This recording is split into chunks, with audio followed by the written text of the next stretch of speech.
안녕하세요. 저는 얼마 전 이혼한 30대 여성입니다.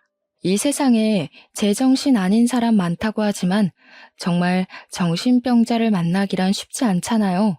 제가 그 쉽지 않은 경험을 했는데 그 일 때문에 세상과 인간관계를 생각하는 관점이 달라지게 돼 사연을 써봅니다. 뭐든 많이 듣고 많이 보는 게 살아가는 데 좋은 지혜가 될 수 있잖아요.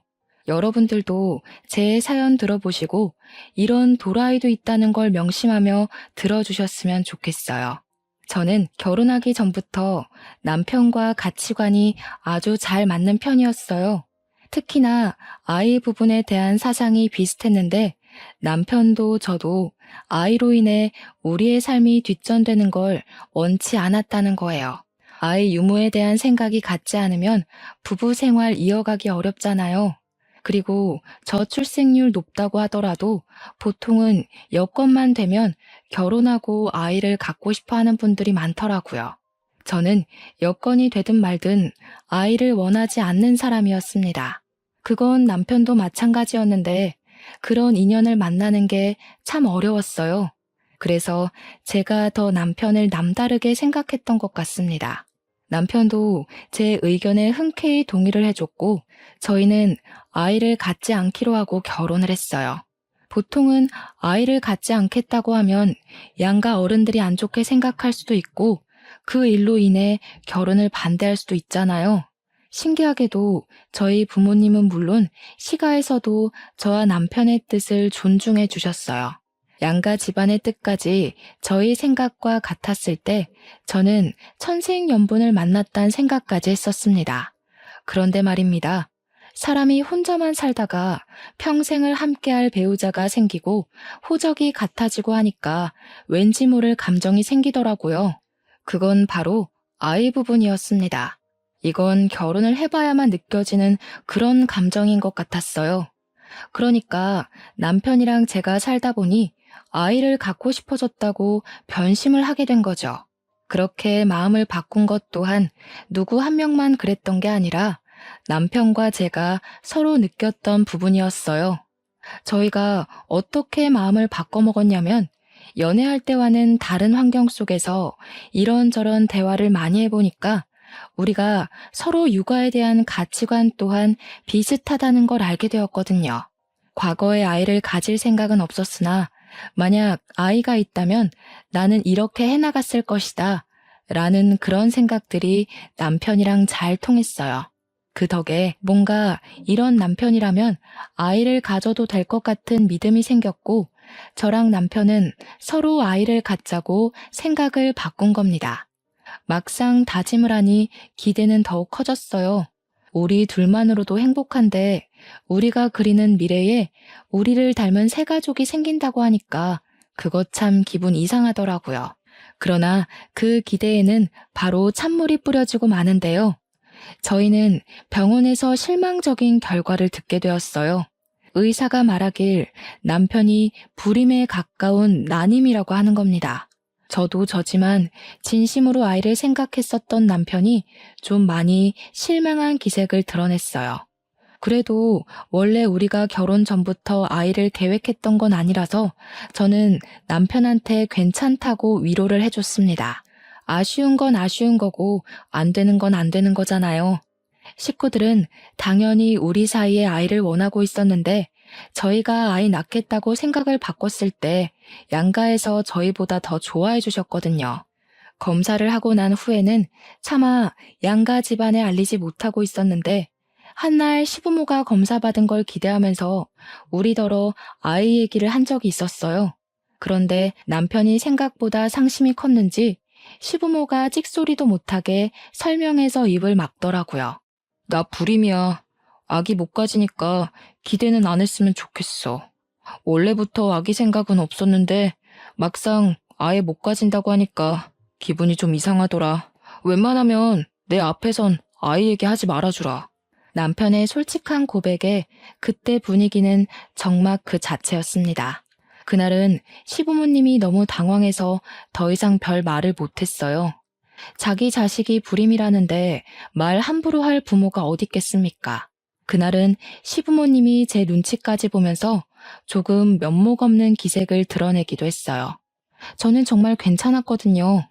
아이가 갖고 싶은 마음이 생겼을 뿐이지 없다고 죽고 싶거나 인생 무너질 것 같이 처참하진 않았어요. 그래서 그날 시부모님이 확실하게 저희 사정을 알았을 거라고 생각했어요. 그런데 다른 날에 갑자기 연락 와서는 우리더러 시험관 시술을 해보지 않겠냐고 추천하더라고요. 시험관이야 도전해 볼 수는 있겠죠. 그런데 그 부분에서 저와 남편 생각은 또 같았어요. 저희는 아이 얻고자 고된 고생까지 하면서 절망하고 애쓸 생각은 없었습니다. 그렇기 때문에 둘 다 시험관 생각은 전혀 안 했어요. 시모가 반복해서 물어봐도 저는 이미 남편과 뜻을 맞췄기에 시험관 안 하겠다고 확실하게 의사표시를 했습니다. 근데 시모는 노력하지도 않으려는 제 태도가 마음에 안 드는지 좀 기분 안 좋은 소리를 하시더라고요. 그래도 네가 큰 며느리 아니냐. 밑에 작은 애 집에서 먼저 애 생기면 눈치 안 보일 것 같아? 너도 너지만 너 때문에 우리 집 장남 이미지까지 망칠 수는 없잖니. 망치다니요? 제가요? 그렇게 말씀하시면 제 입장에서 서운하죠. 남편이 불임이라서 임신 못하는 건데 왜 제 탓을 하세요? 네가 시험관 안 하겠다고 해서 우리 아들도 따라서 안 하는 거 아니야.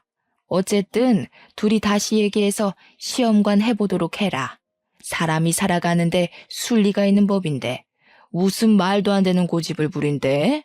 시모가 생각보다 고집스럽게 나와서 솔직히 아주 황당했습니다. 저희가 결혼하기 전에 양가 어른들에게 아기 갖지 않겠다고 말씀드렸거든요. 그때는 시모도 쿨하게 허락을 하셨어요. 근데 갑자기 이렇게 고집을 부리는 것이 조금 이해가 안 가서 당황했습니다. 심지어 그날뿐만이 아니었어요. 시모는 이런 식으로 저만 가지고 자꾸 시비를 걸었습니다. 어이가 없어서 한 번은 남편한테 얘기를 해줬는데 남편은 그저 시모가 하는 말 전부 다 쓸데없는 말이니까 무시하라는 대답뿐이었어요. 그래야 하나 싶어서 저도 그냥 시모 말을 한 귀로 듣고 한 귀로 흘리는 걸로 스트레스를 해소했죠. 그런데 제가 그저 쉬쉬하며 넘기니까 이 상황이 점점 우스워지더라고요. 제게만 임신을 종용하는 시모가 갈수록 이해하기 어려운 짓을 했는데 그게 뭐냐면 시가 친척들 앞에서만 저에 대한 태도가 달라진다는 겁니다. 시댁에는 친척들이 좀 많아요. 명절이나 제사를 하면 저희 집에 식구들이 모였는데 다들 집 가까이 살아서 그런지 친척들이 서로 인연이 깊더라고요. 그 말은 즉 서로에게 간섭도 많다는 뜻과 직결되는데요. 그래서 저랑 남편 사이에 아이가 없다는 것도 벌써 친척들 귀에 다 들어갔더라고요. 장남 집안이라서 빨리 아이를 가져야 하는데 왜 아직 아기가 없냐고 많이들 물었습니다. 그 질문은 해가 바뀔수록 더 심해졌고 날카롭게 날라왔어요. 저는 초반에 친척들이 그런 식으로 물을 때면 남편의 흉을 보고 싶지 않아서 굳이 남편이 불임이라는 건 들추지 않았어요. 그냥 아직 아이 생각이 없다는 식으로 돌려서 말했습니다. 그런데 그때마다 시모가 나서서 보이는 반응이 있었는데요. 며느리 힘들 것 같아서 내가 손주는 굳이 없어도 된다고 했어. 요즘 세상에 부부끼리 잘 살면 그걸로 되는 거지 뭘 굳이 애가 있어야 돼. 시모가 친척들 앞에서 제 생각을 끔찍하게 해주고 있는 것처럼 말을 하는 게 문제였어요. 물론 다른 사람 앞에서 저를 챙기는 척하는 것이 고나리질하는 것보다 낫다고 생각하는 사람들도 있겠죠. 그런데 고나리질은 고나리질대로 당하고 남들 앞에 설 때만 이렇게 가식적인 친절을 보인다면 생각이 달라지실 겁니다. 이렇게 앞뒤 다른 시모 때문에 친척 어른들이 제게 더 잔소리를 했어요. 세상에 너희 시모 같은 사람 없다는 둥, 아무리 손주 욕심 없다고 해도 손주 보고 싶은 게 시모 마음인데 그걸 몰라준다는 둥, 왜 효도를 너네들이 받고 있냐는 둥 말입니다. 저보고 시모 생각해서 손주 가지려고 노력이라도 해보라고 얼마나 독언을 날리는지 몰라요. 기가 찼지만 오랜만에 뭉친 식구들 분위기를 망칠 수 없어서 어찌어찌 넘겨왔습니다. 이렇게 시가 사람들한테 기분이 상하면 제가 누구한테 속풀이를 하겠습니까? 당연히 남편한테 하겠죠.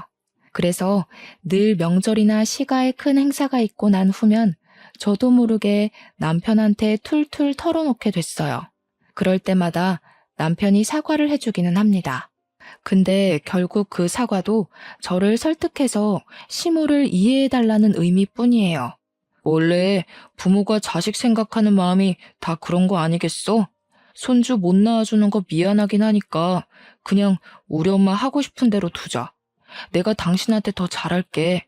친척들 다 모이는 날 아니면 어르신들한테 잔소리 들을 일 없잖아.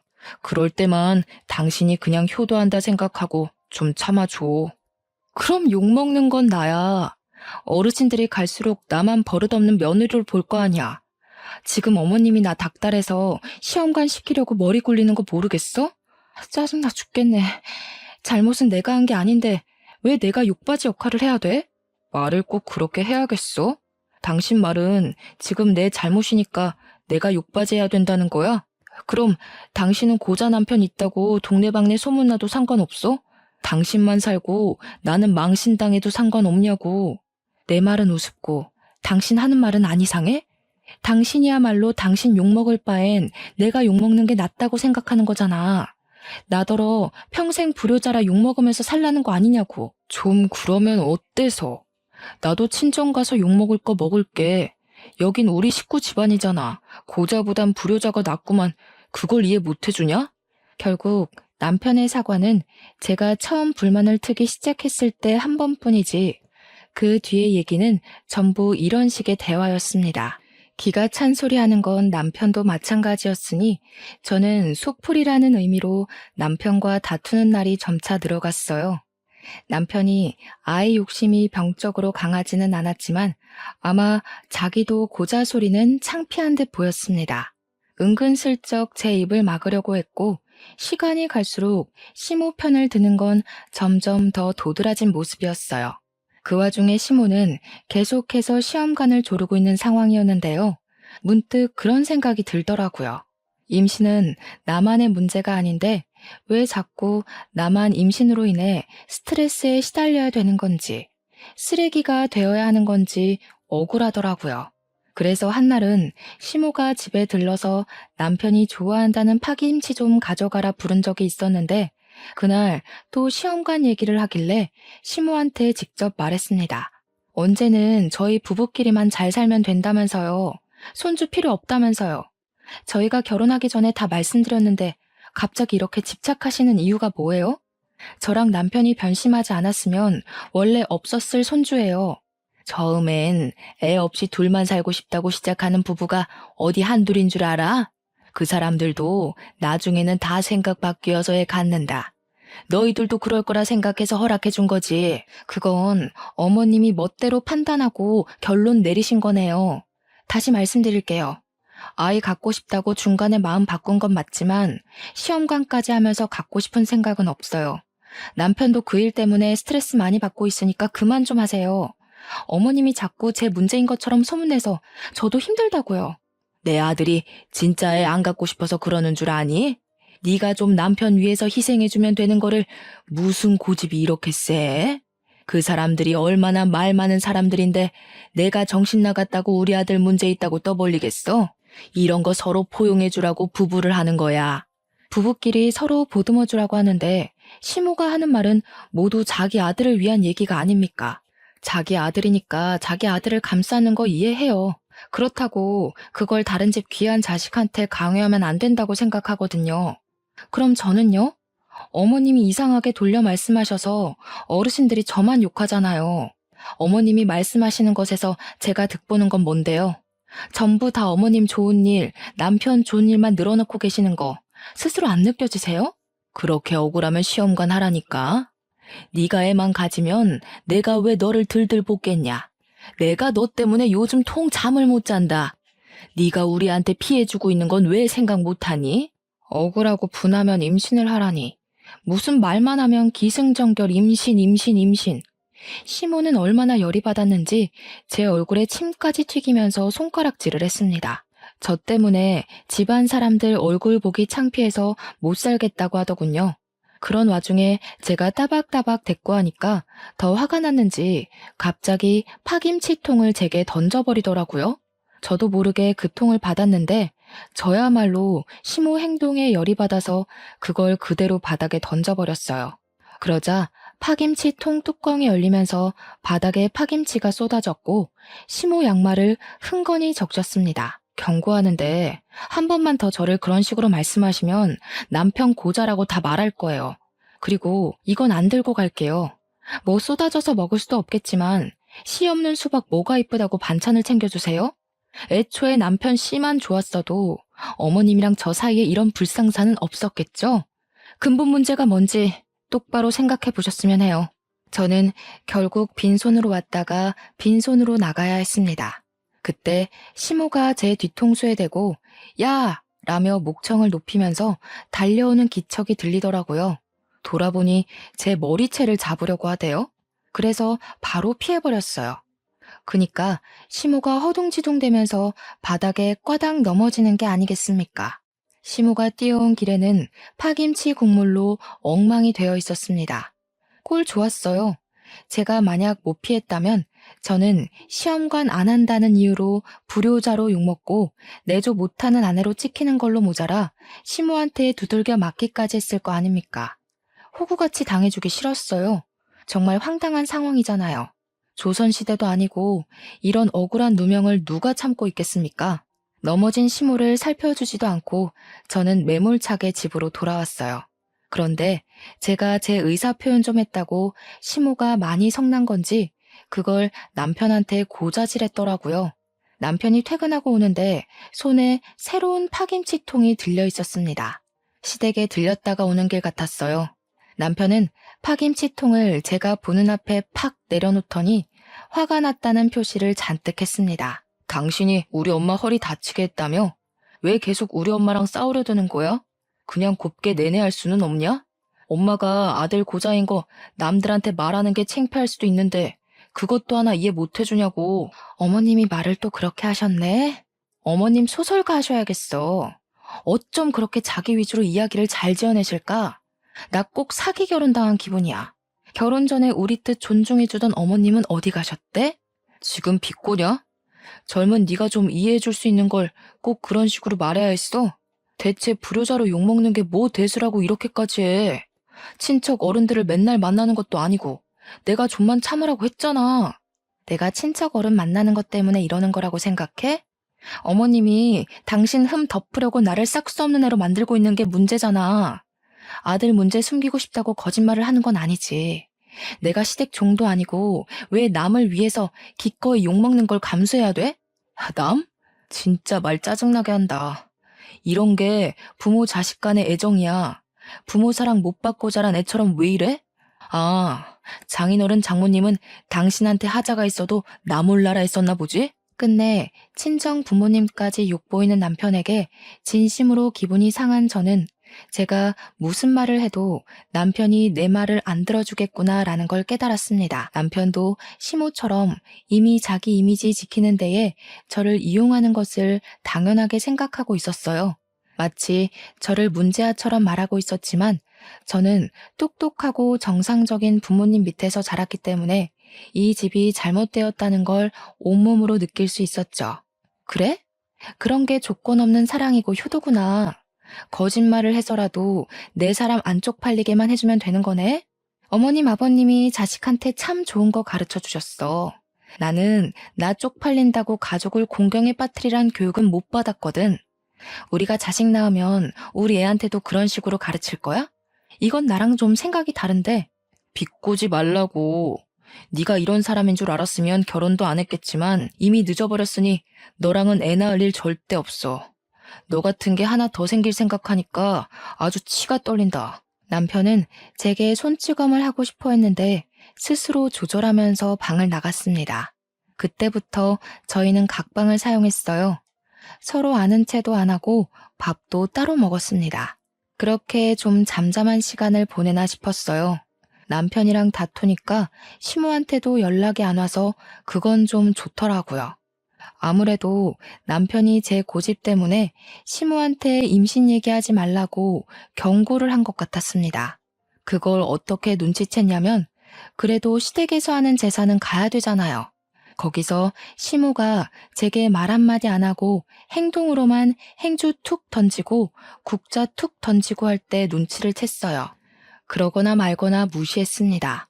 제가 멀리 있으면 시모가 저를 딱히 부르지 않길래 일부러 시모 피해서 일을 하기도 했어요. 그날이 제사였다고 했잖아요.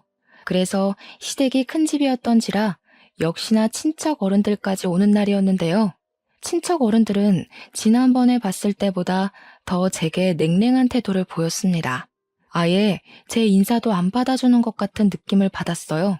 처음엔 기분 탓이겠거니 했는데 제가 직접적으로 누구를 지정해서 말을 붙여보아도 대놓고 모른 채를 하시더라고요. 사람 무안할 만큼이요. 마치 몰래카메라를 당하는 기분이었는데 얼마나 기가 찼는지 모릅니다. 그때부터 저도 딱히 애쓰지 않았어요. 제 할 일만 하다가 집에 가자는 생각으로 마음 비우고 일했습니다.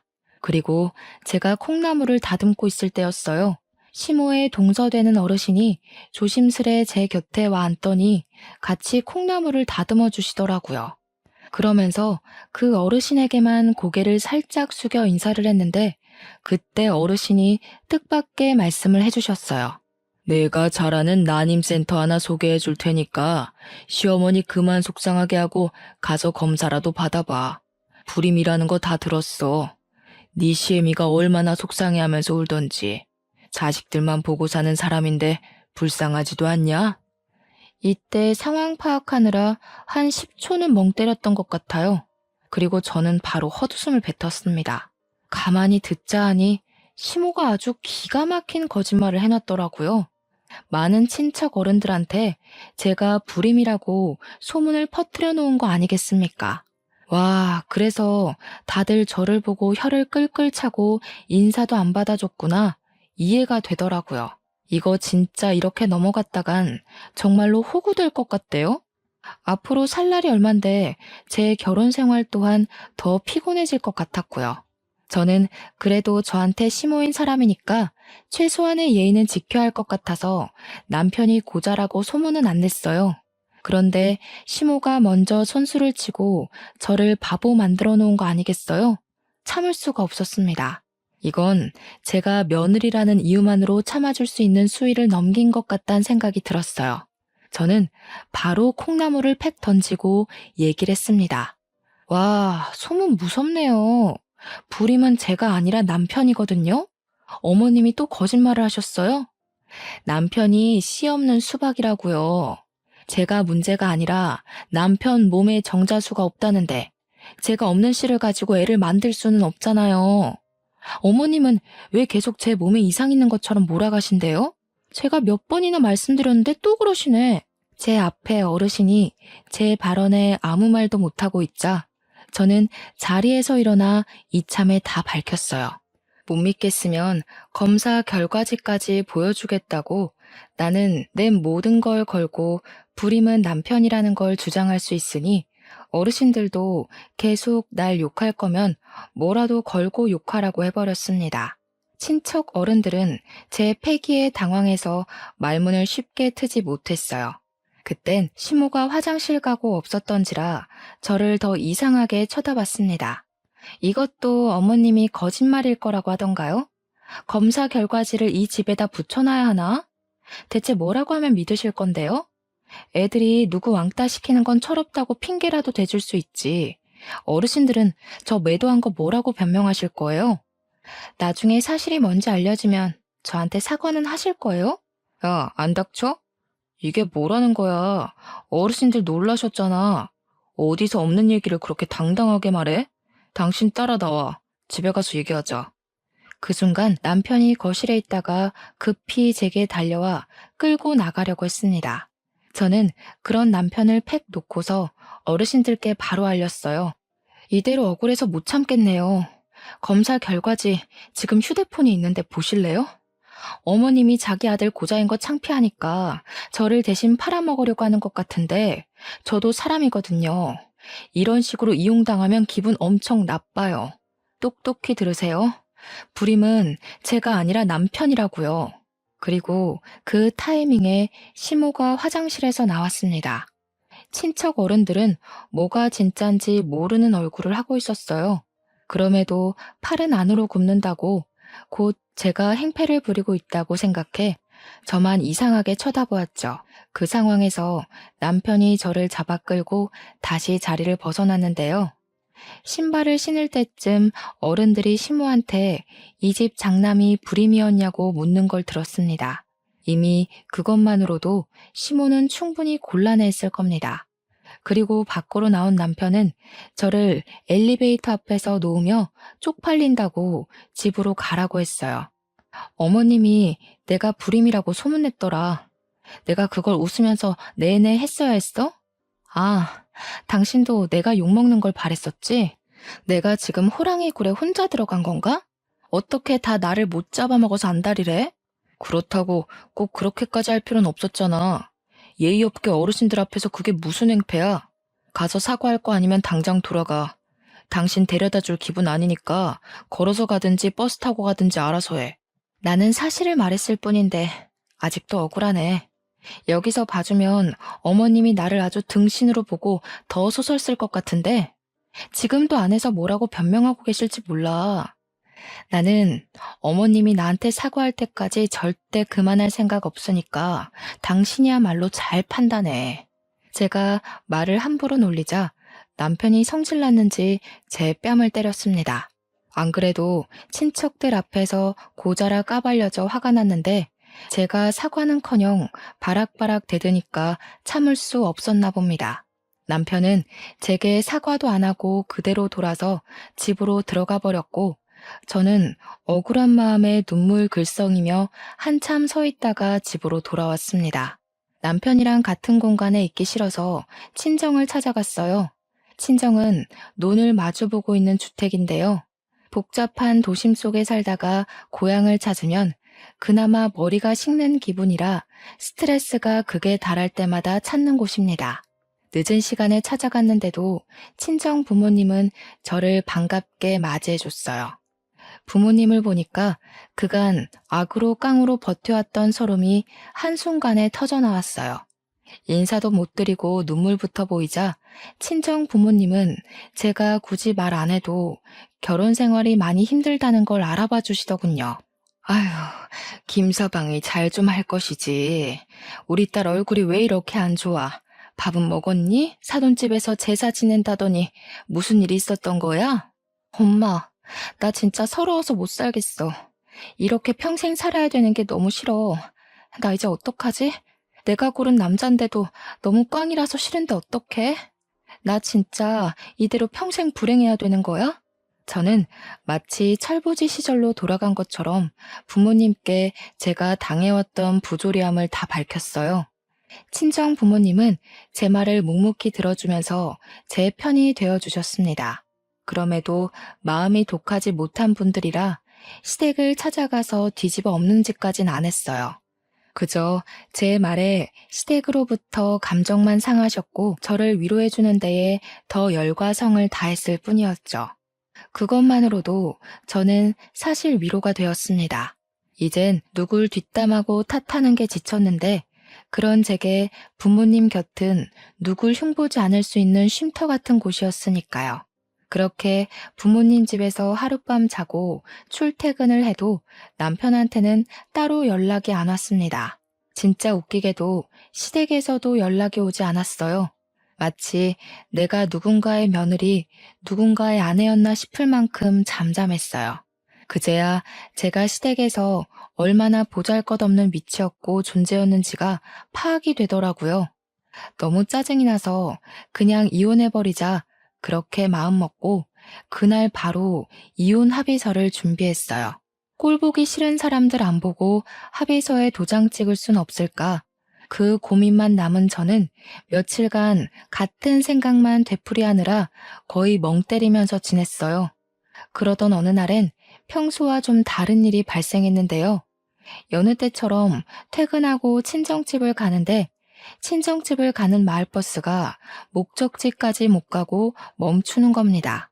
그때부터 버스 안 사람들이 웅성거리기 시작했는데 뭔가 싶어서 차 앞쪽을 봤더니 소방차가 보였고 그 뒤로 검은 연기가 자욱했어요. 화재가 난 것이랍니다. 화재 사건을 뉴스 말고 직접 본 건 처음이었는데 여기서 제가 심장이 철렁 내렸던 건 화재 사고를 실제로 봐서가 아니었어요. 이쪽으로 가는 방향은 일방통행이었고 마을이 한 줄로 쭉 나열되어 있는 동네인데 이쪽 길에 불이 났다는 건 마을 전체가 위험하다는 것과 같은 뜻이거든요. 그럼 우리 집에도 피해가 갔을지 모를 일이라서 심장이 내려앉았던 겁니다. 그 사실을 자각하자마자 저는 급히 버스를 내려서 소방차가 있는 곳으로 뛰어갔어요. 마침 경찰차까지 모여 있었습니다. 다행히 불은 진압이 된 것 같았는데 그 넓은 논이 전부 새카맣게 타 있었어요. 주민들이 한순간 사고로 자산을 잃은 셈이었죠. 그 방대한 사고의 잔해를 보니까 더 저희 집 사정이 걱정되었습니다. 저는 공직자들을 붙잡고서 대체 무슨 일이냐고 나 이 동네 사람이라고 신분을 밝히며 물었어요. 그러자 소방관이 설명을 해주길 누가 집에다 불을 지르려다 바람에 불씨가 날아가서 논이 다 타버렸다는 겁니다. 그러면서 저더러 집이 어디냐고 소방관이 묻길래 제가 우리 집 쪽을 알려드리려고 돌아봤는데 마침 그 앞에 경찰들이랑 소방관들이 모여 있었어요. 그 부분이 가장 분주한 걸 보니까 우리 집에서 어떤 큰 피해가 있는 것 같았습니다. 너무 놀라서 다리에 힘이 풀렸어요. 공직자들이 잡아주지 않았다면 쓰러졌을 겁니다. 저는 차마 감사 인사도 못하고 서둘러 우리 집 앞으로 뛰어갔어요. 그 순간 저는 생각지도 못한 것에 놀라서 걸음을 멈췄습니다. 우리 집 대문이 새카맣게 탄 건 문제도 아니었어요. 우리 부모님 앞에서 시모가 양쪽에 경찰을 끼고 서 있더라고요. 손에는 수갑을 차고 있었습니다. 그걸 보자마자 이 사태가 누구 때문에 일어난 건지 한순간에 알 것 같았어요. 저는 시모를 무시하고서 부모님께 대체 이게 무슨 일이냐고 물었습니다. 무척 성이 나 있던 부모님은 아빠나 엄마나 할 것 없이 서로 흥분해서 시모를 삿대질하기 시작했는데요. 두 분 하는 말이 시모가 우리 집에 불을 지르려다가 논을 다 태워버렸다고 노발대발하는 겁니다. 와, 세상에 무슨 이런 정신 나간 년이 다 있니? 내가 하루 이틀 살아본 거 아닌데도 이렇게나 제정신 아닌 년은 처음 본다. 어떻게 자기 분에 못 이겨서 불을 지를 수가 있어? 너한테도 이 정도로 정신 나간 짓 했던 거야? 이 사람 이거 사람 아니구먼. 당장 깜빵 쳐놓고 다시는 못 나오게 해줘요. 이런 사람들은 밖을 나돌아다니면 안 돼. 이런 여편네인 줄 알았으면 우리 딸을 안 보내는 건데 이 천박한 집안 같으니라고. 제가 그날 부모님이 성질내는 걸 처음 보기도 했지만 그 미친 짓이 기어코 시모가 한 짓이 맞는다는 것에 더 충격받았습니다. 아무리 생각해도 시모가 갑자기 이런 사고를 칠 만큼 저한테 악감정이 있나 의문스러웠어요. 제가 시모를 화나게 한 게 있다면 겨우 시험관 안 하는 것과 친척 어르신들 앞에서 남편이 고자라는 걸 알려준 것밖엔 없다고 생각하거든요. 그런데 그걸로 화재 사고를 일으킬 수도 있는 건가요? 심지어 이렇게 공직자들까지 대동했는데도 시모는 반성하는 기색이 없었어요. 오히려 우리 부모님이 자기 탓하는 걸로 더 뭐라 하면서 목소리를 쩌렁쩌렁 내었습니다. 그쪽들 딸 때문에 우리 아들이랑 내가 망신을 당했는데 이 정도는 아무것도 아닌 거지. 그러게 왜 나를 망신 주냐고. 감히 시댁을 덤비면 어떻게 되는지 톡톡히 알았죠? 이제부터 딸 교육 똑바로 시켜요. 뭐라고요? 그쪽 아들이 몸에 장애 있는 거를 왜 우리 딸 탓을 해요? 망신은 우리가 망신이지. 남자 구실도 못하는 놈을 사위로 들이게 됐는데 나 솔직히 사기당한 기분이라고요. 우리한테 자식 교육 논하기 전에 그쪽 자식 건강이나 점검하세요. 이봐. 집구석에 어른이란 사람들 생각하는 꼬락서니가 이 모양이니 자식 되는 년도 버릇없이 따박따박 말대꾸하지. 정신 좀 차리세요, 사돈들. 지금 사돈들 딸이 밖에서 사돈들 이름에 똥칠하고 다녀요. 시모의 얼척없는 발언에 저는 뼛속부터 화가 치밀어서 결국 시모의 싸다구를 때렸습니다. 그 순간 정적이 흘렀고 저한테 맞은 시모도 자기가 맞았다는 것에 기가 찬 얼굴을 하고 있었어요. 이 사람 이거 완전 정신병자네. 물불 안 가리고 자식 지키려는 건 알겠는데 진짜 불도 안 가릴 줄은 몰랐네요. 불놀이 하시고 오줌 안 싸셨나 몰라? 이대로 이혼하면 서러울 것 같았는데 직접 깜빵 가주겠다고 이리 사고를 쳐주니 제가 무척 기뻐요. 이제야 숨통 좀 트이겠네요. 뭐라고? 이 정신 나간 것이 감히 시애미를 쳐? 이보세요. 보셨죠? 당신들 딸내미가 이 모양이야. 경찰 선생님들도 보세요. 정신 나간 건 내가 아니라 이 여자라고요. 날 잡을 게 아니라 전현을 잡아야지. 저는 이 사람 때문에 우리 부모님이 하마터면 큰 변을 당했을 뻔했다는 생각에 소름이 돋아서 반대편 뺨을 한 대 더 쳐줬습니다. 시모는 난생 처음 사람한테 맞아봤는지 얼떨떨해 하면서도 기분 나쁜 표정으로 저를 노려봤어요. 눈물까지 찔끔 나 있는 걸 보니 아팠나 봅니다. 사람 목숨 가지고 장난쳐놓고 고작 뺨 쳐맞는 게 억울하세요? 사람 억울하게 만드는 거 전문이신 분이 뺨 좀 맞았다고 억울해하니까 웃기네요. 그래도 아들 고자 얘기는 좀 묻히겠어요. 정과자 타이틀이 너무 세서 말이죠. 말 많은 집안에서 정과자 얘기가 얼마나 맛있는 소재일까? 우리 집 사람들이 고작 형편없는 년 말에 넘어갈 것 같아? 내가 억울해진 거 누구보다 우리 식구들이 더 잘 알아. 나 이대로 안 넘어간다. 우리 식구들이 너 가만 안 둘 테니까 각오하고 있어. 아줌마 식구들이 과연 아줌마 말을 믿을까요? 제가 볼 땐 여기 수십 명의 피해자들과 공직자들 말을 믿을 것 같은데요. 혼자 정신 나가서 불지른 건 사실이잖아요. 쓸데없는 고집 그만 부리시고 이제 그만 가보세요. 아줌마 때문에 바쁜 사람들 다 집에도 못 가고 있는 거 안 보이세요? 제 부탁으로 경찰들과 소방관들은 시모를 끌고 자리를 이동했습니다. 그 와중에 시모는 계속 저와 저희 부모님께 욕을 서슴지 않았어요. 그때 남편이 사람들을 뚫고 나타났습니다. 아마 시모가 사고를 치고 난 후 남편한테 미리 연락했던 모양이에요. 남편은 이미 상황을 다 알고 있었고 바로 제 앞에서 무릎 꿇고 앉더니 살려달라고 빌었습니다. 여보, 내가 미안해. 엄마가 일부러 이런 짓 벌인 거 아니야. 이거 다 실수야. 친척 어른들이 내가 불임인 거 다 알아서 엄마가 홧김에 그런 거야. 너도 이 상황이 고의일 수 없다는 거 알잖아. 제정신이 아니고서야 어떻게 불을 지르겠어. 너는 몰랐겠지. 나는 네 엄마 제정신 아닌 거 알고 있었어. 내가 몇 번이나 너한테 언지를 줬는데도 너는 너네 엄마 감싸두느라 바빴잖아.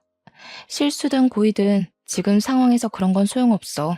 네 엄마가 정신 나가서 이 동네 사람들 자산 날려먹은 걸 탓해. 너희 집안은 멍청한 네 엄마 때문에 망하는 거야. 솔직히 불을 지른 것까지는 저도 놀란 부분이었습니다. 당연히 화재 사고가 아니더라도 용서해줄 마음은 없었지만 이젠 아예 용서 자체가 불가능해져 버렸어요. 피해자가 저 하나에서 여러 명이 되어버렸는데 제 손으로 해결할 수 있는 범위를 넘어선 거잖아요. 이건 어떻게 합의를 볼 수 없을 만큼 너무 큰일이었던지라 남편이 싹싹 빌어도 제가 어떻게 해줄 수 있는 문제가 아니었습니다. 그 와중에 친정 부모님은 여전히 화가 머리끝까지 나 있었어요. 평생 남에게 욕이라곤 안 해본 순한 분들인데 시모 집안 때문에 처음으로 분노의 감정을 표출해 보셨을 겁니다. 그리고 특히 엄마는 남편한테도 많이 화가 나 있었어요. 소금을 한 뭉텅이 갖고 나오더니 제 앞에 무릎 꿇고 있는 남편 면전에 소금을 팍팍 뿌렸습니다. 어디서 이런 재수없는 것이 우리 딸한테 붙어서는. 얼른 정신 나간 너네 엄마 데리고 썩 꺼져라. 저 아줌마 아무래도 진짜 정신병 있는 게 분명하니까 병원에 쳐넣든지 감옥에 쳐넣든지 다시는 세상 밖에 못 나오게 가두라고. 남편은 엄마한테서 도망치듯 자리를 벗어났습니다. 나중에 들려온 소식인데 남편이 시모를 데리고 진짜로 정신병원을 갔다고 하더라고요. 거기서 아주 충격적인 진단 결과가 나왔는데요. 시모한테서 분노 조절 장애에 소시오패스 기질이 있다는 진단이 나온 거 아니겠습니까? 좀 충격이었어요. 남의 돈에 좋아 보이려고 이미지 관리를 엄청 한다는 건 알았지만 그게 강박증이었을 만큼 정신병을 갖고 있는지는 몰랐거든요. 사실 처음엔 감형받으려고 수쓰는 건가 했어요. 근데 지난날의 시모 모습을 곰곰이 생각해 보니 정신병이 아니고서야 설명할 수 있는 말이 없긴 하네요. 그건 그거고 우리 친정집이랑 동네 사람들의 다 타버린 돈은 제대로 배상해야 되잖아요. 저는 당연히 남편에게 이혼 소송을 했고 시모는 방화죄와 우리 집 기물 손괴죄로 기소가 되었는데 감옥시설에 소속된 정신과 전문의에게 치료를 받게 되었다고 해요. 그리고 그 집안은 저희 동네 논에 대한 보상 때문에 완전 빚더미 앉았다고 합니다. 그 논 땅덩어리가 굉장히 크거든요. 아마 파산난 전 남편의 집안을 살리려면 시가 친척들의 도움까지도 필요할 거예요. 시모가 그렇게 잘 보이고 싶어 했던 시가 친척들이 과연 쫄딱 망한 집안을 도와줄지가 의문이네요. 그쪽 집안이 상상 이상으로 망해버린 건 저한텐 좋은 일이었지만 한편으로는 그놈들 때문에 괜히 우리 동네 사람들까지 피해보게 만든 것 같아서 마음이 안 좋았습니다. 시골 구석이다 보니까 다들 안면 트고 지냈거든요. 그날이 있고 3개월이 지난 지금까지도 저희 부모님은 동네 사람들에게 사과를 하고 다녀요. 사실 동네 사람들은 다 마음이 좋으셔서 저희 부모님 탓을 따로 하진 않으십니다. 가끔 동네 사람들의 자녀분들이 오시면 저희 집을 내쫓아야 될 이웃으로 취급하긴 했어요. 특히 명절 때 이 동네에 사람이 많아지면 소문과 눈초리도 같이 무성해졌어요. 저희 부모님이 일부러 바깥을 더 안 나가시는 걸 알게 됐을 땐 제가 결혼을 한 것에 대해서 죽을 듯이 후회를 합니다. 저는 왜 하필 결혼을 해도 그런 집사람들이랑 엮여서 우리 부모님한테 피해를 줬을까요? 이쯤에야 문득 전 남편이 주야장천 말했던 불효자란 말이 맞는다는 생각도 들더군요. 다른 건 몰라도 우리 부모님 노후가 편안해질 때까지는 제가 계속 친정에서 지낼 것 같아요. 제가 문제의 원인인데 저만 이 동네에서 쏙 빠질 수가 있나요? 제가 몰고 온 똥 제가 치워야죠. 비록 해피엔딩인 사연은 아니지만 그래도 열심히 살고 있고 이웃들에게 용서받고자 애쓰고 있으니 청취자분들도 저희 가족에게 응원 한마디씩 해주시면 좋겠습니다. 늘 행복하시길 바라면서 긴 글 마무리할게요. 들어주셔서 감사합니다.